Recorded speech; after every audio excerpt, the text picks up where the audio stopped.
meeting with a Girragundi. I have a person on my Girragundi story. Maybe I could share it with you. It happened in the early 1970s, when I was living in the rain, a forest in Girragundi. There was a great storm and flood. My friend and I had gone to the only small store that had the time to buy some supplies. On our return, the creek we usually crossed had turned to a raging river. I slipped in but was able to grab a tree root and drag myself out. I was soaking wet.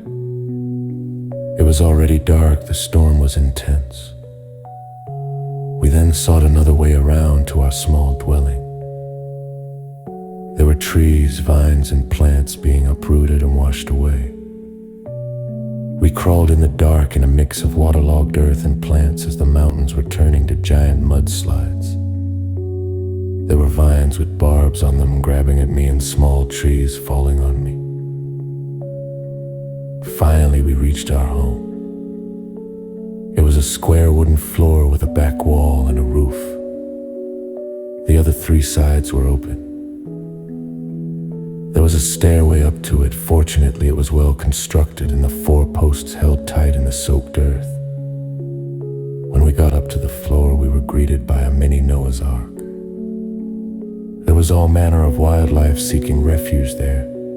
Insects of every kind, birds large and small, reptiles and marsupials. They were just standing still and quiet. There was no room to move. They were just glad to have a refuge.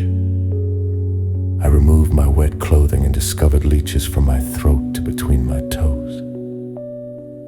How they got there was a mystery, as I had on long socks with the trousers tucked in on top of that, plastic bags, and knee-high laced-up boots. We dried ourselves and lay on the double bed exhausted. I then sensed something approach in our home. It was one of those times which causes you to have a heightened awareness. Then up the stairs came the creature. A being. It was about 5 foot tall, of stocky build, with a head and neck shaped like a bullet. Its hair was black, and as it was soaked, the hair clung close to its muscular body. It stood at the bottom of the bed, just a few inches from our feet, looking at us. I thought, should I say hello? Or should I just close my eyes and pretend I am asleep?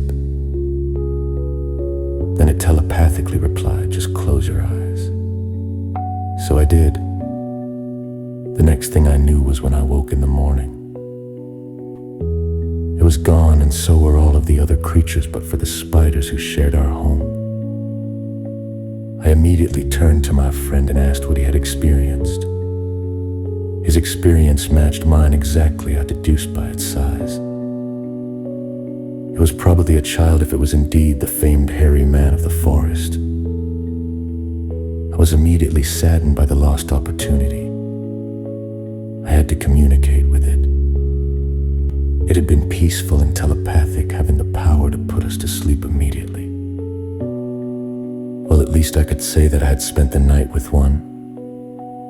Afterwards, for years, they would come to me in my dreams and tell me things.